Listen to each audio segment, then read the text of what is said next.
Hello, my delicious co-creators. Lilou here. I'm on the beautiful island of Kauai in Hawaii, and I had to interview Taj. Taj became a friend. We met how many years ago? At least 3, I think. 3 years ago, and this is a beautiful place. We're here in her sanctuary, and I just want to share with you Taj's story because it's inspiring, and you definitely are listening to these signs, are listening to the voice of your guides, of the cosmos, of the universe, to bring this into manifestation. You're an example, and I think it's our path, like right now, to manifest what we're seeing, our visions into reality. So this conversation is about bringing it into manifestation, bringing it into your reality. What does it take? This is one example. This is Taj's story, but it might not be exactly yours, but there's surely some things that we can learn from you. You also teach these things. I mean, I know you're a sound healer. Last time we did an interview on sound healing. I had a wonderful experience with the crystal bowls. What else? You do many things. I'm a hypnotherapist, and that has been a big springboard for me into understanding a lot of spirituality as well, and a spiritual psychotherapist and energy worker.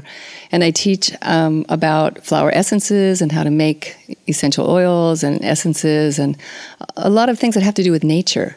Because I think it's so important for us to stay in touch. And if you can't be there, you can bring these things to you and use the power of like essential oils or flowers in your life to make your life better. And I know recently you went through some hard time, like physically, and this taught you a lot. And this is where really all these practices and everything that you've learned on your journey is like, okay, it's now to really bring this on and to put it into practice, huh? It is. And before I go on, I just want to thank you so much for what you do, because what you do allows people to learn so much that they wouldn't get to experience without having your show. So thank you so much for bringing me on here and for doing what you do. Thank you. Right now, you're the ambassador of Kauai. Oh.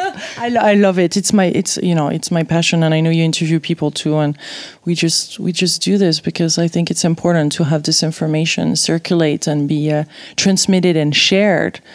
And we're excited to hear about you today, Taj, because this is very, very special. You're doing it step by step, like all of us, you know. Mm-hmm. You just never know who you're going to touch. That's the important piece, I think. Yes. Yes. So. And touching our lives, it starts with that, right? Yes. How can we teach if we're not doing this? I don't think there's any way, because when you share from the authentic self, then it affects people. Then it affects, other people's lives. Otherwise, you're just telling a story. Not one that you've lived. Yeah. So tell us how all this started before we go into this final little piece of the journey where right now you're creating this temple with beautiful crystals, listening to your visions, and step by step, making this like a kind of like a portal, a gateway, could we say? Or well, that's what it's told me that it is, that it's a gateway, and the people who need to come will come to it. Yeah. But it started as so you came here, like you met Mark, your partner, 10 years ago. You decided you made, this was not looking like this at all. No. I had restaurants and sold my restaurants, and I met Mark in that process, my partner. And we both knew we were meant to do some kind of retreat or sanctuary. And when we came together, the space became available for us. And he actually saw, I can do so much. He's a builder. So he created an office and a healing space for me to do my work first as he was developing the house. And we just knew that we could do something that would really help people. That's kind of a spiritual spa. That's how it started, as Anahata Spiritual Spa. Yeah. And so we have massage therapists, and I do all kinds of treatments. Yeah. And it's overwhelming at first, no? When we have a vision like that, when you see did you see all the full scope right away, or did it unfold step by step? It unfolded because before I was a sound healer, I had a bowl or two, and I went to Peru. And when I was in Peru, I knew things that I had no idea I knew anything about. I knew how the stones were moved from one mountain to the other. I put my hands on the stones because something had happened to me here on Kauai that opened up a part of me where I could put my hands on stones, and I started to see things that happened thousands of years ago and here. And when I was in Peru, it was amazing. I just knew things that you couldn't know unless you'd maybe been there. I'm not sure. And I came home and bought 17 crystal bowls. And my guidance was not to listen to any other sound healers, but to just work with people, and then you would learn what was really real for what people needed one-on-one. What bowls to put on them. And I didn't know. I just heard. And I don't even... What do you mean by heard? I know that's a hard one. It was just like, before I used to hear, and now I just know. And so I just walk over and I know the bowl to take and I know where to put it and I know these things. But originally, I kind of had a little voice coming from one side that just directed me. And as it's become who I am, as I've trusted that voice, I don't really hear the voice. Yeah. It's just a deeper trust in myself. Yeah. Is it like a resonance, or you're pulled towards it, you grab it, and then you wait, you let it sit there until it tells you? Not anymore. Yeah, before I'd have to hear things, and I at first, when I was first doing hands-on healing in 1993, I didn't believe what I was hearing because it was kind of crazy to me. And I'd go, okay, I have to hear it again. And I'd hear it 3 times and then I'd do it. Or I'd say something to my client and it would mean something to them. So as that kept occurring, I believed it. And I stopped... Confidence, yeah. I stopped asking the 3 times. But that took a couple years of me really not trusting that voice the first time. I had to have a lot of practice, and it's a skill that anyone can develop if it's your gift, to work with people like that. Anyone can develop it. You just have to ask the question and listen for the answer, and it will come. And you create intention. What is the context to receive those messages and to be guided like that? Do you actually pray every day, or do you set an intention, or how do you connect? Because I guess we have to connect. Absolutely, we have to connect. Yeah. When I started, my prayer always was I asked to be a clear channel for God's love to work through me. And that was my own personal one. And then when I'm with a client, I do kind of like a coning, which has come from another source, and I ask the overlighting deva of healing and of the session to come in, and I ask Pan and nature to come in, and the celestial beings of light and the seen and unseen world, including the oceans, because I work a lot with the cetacean energies, the dolphins and the whales.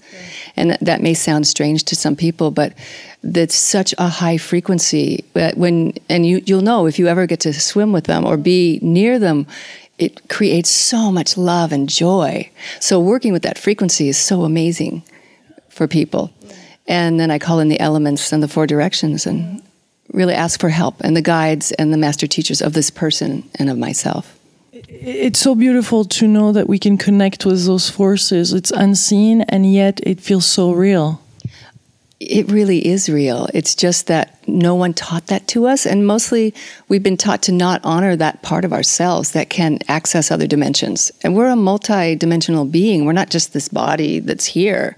The soul that comes in comes from the divine. And so really anchoring in that you are divine and that you have these incredible God-given gifts that we're told by all the different prophets, that we have. And then when you start to act on them, if you're a Catholic and you act on them, they think the demon's in you and they have to test everything out. But we're divine. And so these gifts that people have, to have clairaudience and clairvoyance and clairsentience and to do all these things that the gurus and the master teachers have told us, it's real. Yeah. We just have to let go of the fear, the guilt, and the anger that we have towards ourselves and others. And that's a big step. Yeah. What opened you the most? Like, is it a life story? Is it something that was hard for you to live through, or is it an experience? Some people do ayahuasca. Some people, there's many different. Not that I'm promoting ayahuasca, far from it right now. But just like, is there something that really opened you up to the spirit world? My first thing that I ever did was a sage seminar, and it was a self-awareness seminar. And it was spiritual. It was at the time that Est was, but it was more God-driven. And that changed my life. I was a fashion designer. And once I did that, I decided I needed to be part of it. And I decided to actually stop lying. And I didn't realize that I didn't tell any big lies. I only told like little ones. Like everyone does these little white lies and thinks they're okay. But we do them because we're afraid of rejection. So if we say this, people will act this way. And it was like leaving my order in the photocopy machine, and not knowing where it was until 10 minutes later. Well, that's what I decided I wasn't going to do anymore. And that changed my life. And then I started doing healing work with healing touch. And then I started hearing and seeing, and that was deciding to be in service. Yeah. And I realized also that I started seeing all these past life memories of me doing so many things that I couldn't deny that this was something I've done before and that it's real. You've been in relationships, like I know a little bit of your life because we met several times. You went into some long relationships. How did that impact your spiritual awareness? Well, I was married for 17 years, and when I was 9 months pregnant with my second child, my husband had kind of like a stroke. He had blood vessel spasm in his brain, and for 2 months he was in the hospital, and there was nothing I could do. And so I actually turned really towards the divine and was really praying because there was nothing the doctors could do, nothing I could do. And it really made me see that, to get centered and to be strong, I needed a force that was greater than me. I needed to access that. And that really opened me up as well. And then when a few years later, I was up in Limahuli Gardens, and I did this meditation, and we were waiting for the moon to rise, and all of a sudden we realized that the mountains were so high, the moon had been risen, but we weren't seeing it. So we did this meditation into the inner earth, and that meditation did something like really big. I could be one with nature, but I never thought of the dirt and the inner earth. And 2 weeks later, I started to visit the heiaus, which are the temples in Wailua, and I knew things. And that just like opened a massive door to being able to hear for others, to hear for myself. Anything was like too crazy to handle, like you got scared? I started hearing, you're like, oh my God, I could hear the history here, or some past lives, or some messages. Wasn't it too much at times? It was not really too much for me, but I couldn't tell people about it. I had, maybe one person, like I was there with a friend of mine who's a Hawaiian healer, and I told him, and he totally knew because he already had recognized me. He knew me from other places a long time ago. And so, yeah, there's been some interesting things. Like, well, recently when I was sick, I know I was telling you, I had a really high fever for a week and was dizzy for another week. And I was seeing my body as this two-dimensional body, like flat, like a piece of paper. And as I got better, I started to see the patterns that are the limited parts of myself come up. Like, oh my gosh, I have no control. These patterns are set. So how do I get out of these patterns? And that's always the work I do, is to help people to get out of fear and change their patterns. So I could see that you just make new patterns. You have to like jump. You have to take a leap and leap out of the old pattern to make the new one. And we have that choice every single day to wake up and get out of bed the other side, or to brush our teeth with the other hand, or to be kind to that person that we couldn't be kind to. Maybe it's our partner or our children, because, our families are the most challenging. They really trigger us. But is there like something that brings that, like I know right now you're setting up the temple and this place transform step by step too, and you love crystals, and there is all this knowledge that you access and everything. I mean, how do you know if it's your imagination, if it's real, to tap really into the real juicy core, the purest, the most potent, life force, the kind of vibration and thoughts, because we have many. So how do you select on all of them? And this is the next, I know you described it a little bit earlier, but I feel there's another piece that wants to come out. Well, I think when you're in meditation is a really powerful thing to do, because you can ask questions. Some people are in total silent meditation, which is very powerful. For me, I ask a lot of questions. I call in my guides, and maybe we'll have a dream, because dreaming is pretty important for me. Or I'll just hear, when we were thinking about the temple, I had a vision, and I was actually at another temple of illumination, which is someone who has one here. And I was in this meditation, and you're laying down, and you're just with the Ascended Masters. It's just, this place is dedicated to that. And as I lay there in quiet for 45 minutes, all of a sudden I had this vision of this pyramid and this structure and what it was going to do and how to begin it. And so I wrote it down, and I told my partner, okay, well, this is what's next coming, and I don't know the details because I don't get all the details at the same time.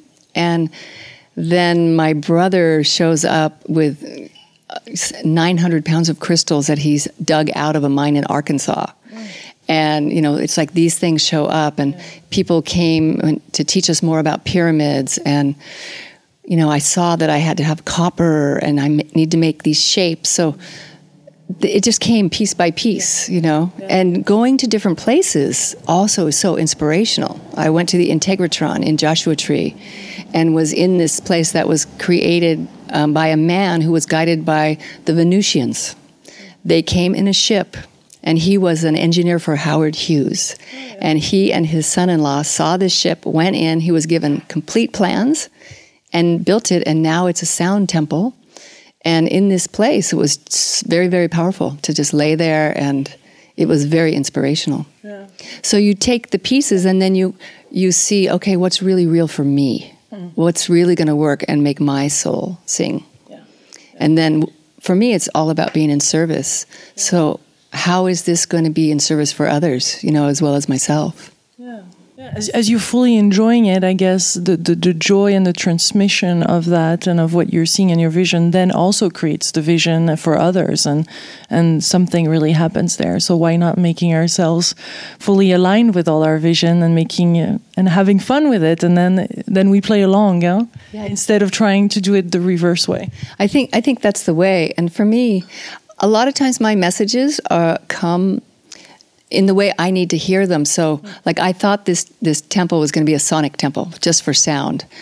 And that is actually what was driving me at the time. But as it gets developed, it's not that. It's much more than that. And so I have to let go and let go and let go, and then, you know, see what it is again, and not be connected to the outcome in the long run. Just be able to be open, because once you have that thought, it's already manifest. Because we're spiritual beings, and this part of ourselves is no different. You know, we're God. We're not separate because we're man. Because we've come into manifestation from the Creator, we're the creation. So a creation is never separate from the Creator.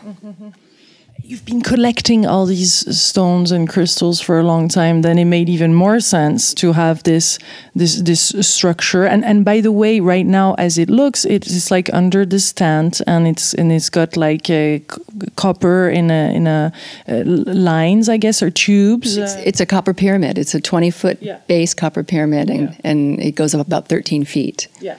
And open. What I mean, I'm trying to describe it a little bit, and we'll try to put some image, because it's sometimes our imagination can go in many ways hearing that. But there is, what I mean is that there is crystals that you put underneath at different places. Could you tell us about that? Because it's kind of interesting. Because really, you want people to lay on those different stones, huh?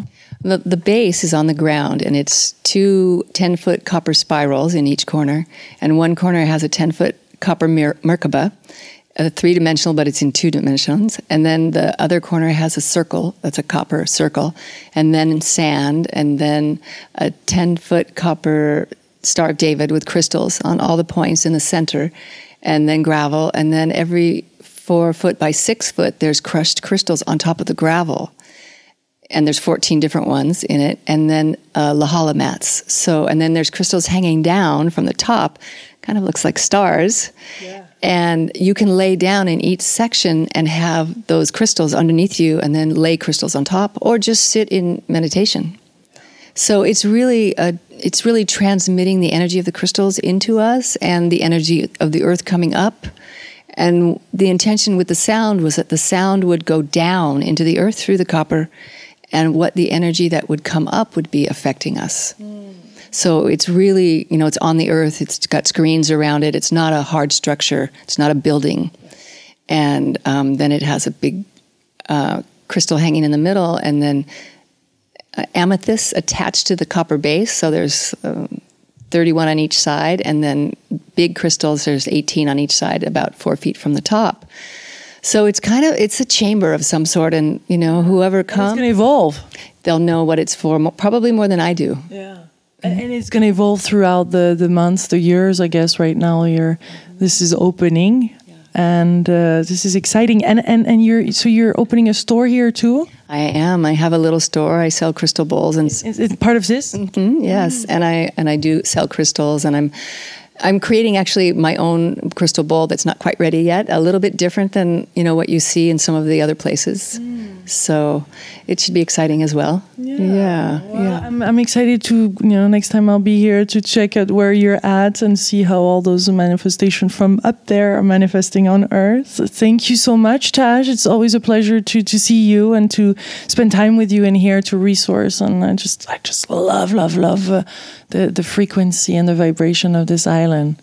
Though it rains a little bit. Yeah, thank you so much. And the other thing is, here also people come and work with us, and they can stay here too, and really experience the temple and the other things that we have going on here. Like the two little honeymooners. How cute were they? Yeah, that was fun. And then playing the transformation game. I love that. Yeah, so there's a lot going on here. That's a transformation game. Actually, you can check it out from Finhorn. Huh? Yes. Just look up transformation game.